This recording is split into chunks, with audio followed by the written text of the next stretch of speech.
So hello everyone, हमारे 11th की NCERT plant growth and development chapter में एक टॉपिक दिया हुआ है डिफरेंशिएशन, डी डिफरेंशिएशन एंड रीडिफरेंशिएशन। आइए देखते हैं इसका मतलब क्या होता है।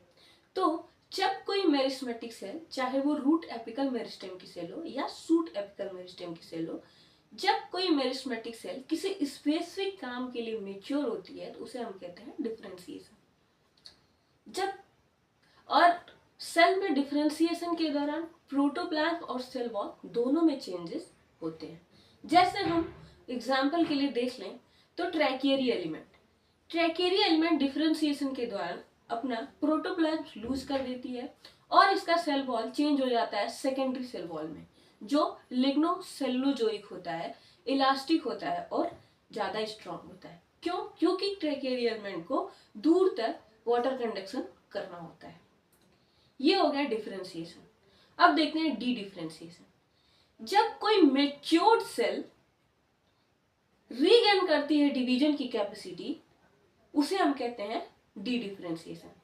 जब एक बार मेरिस्टेमेटिक सेल डिफरेंशिएट करके मैच्योर हो जाती है तो वो अपना डिवीजन कैपेसिटी खो देती है, लेकिन जब एक बार मैच्योर्ड सेल फिर से डिवीजन कैपेसिटी रीगेन करती है उसे हम कहते हैं डी डिफरेंशिएशन।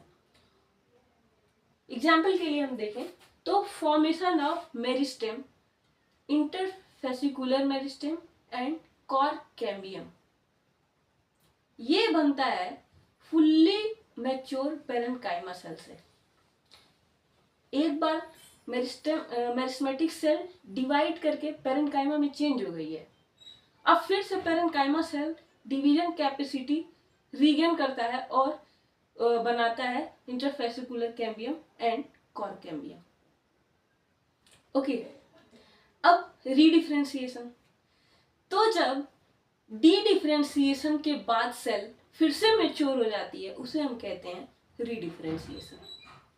ओके, इसको हम आसान भाषा में समझ सकते हैं कि एक बच्चा है, बच्चा पढ़ता है,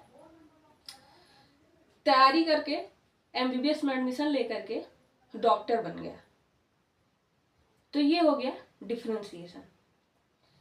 अब फिर से डॉक्टर बनने के बाद उसका मन किया कि नहीं, मैं फिर से प्रिपरेशन करूंगा और यूपीएससी क्रैक करूंगा। वो फिर से प्रिपरेशन फेज में गया, ये हो गया डी डिफरेंशिएशन। अब फिर से वो प्रिपेयर करके यूपीएससी क्रैक करके आईएएस ऑफिसर बन गया, ये हो गया री डिफरेंशिएशन। Thank you.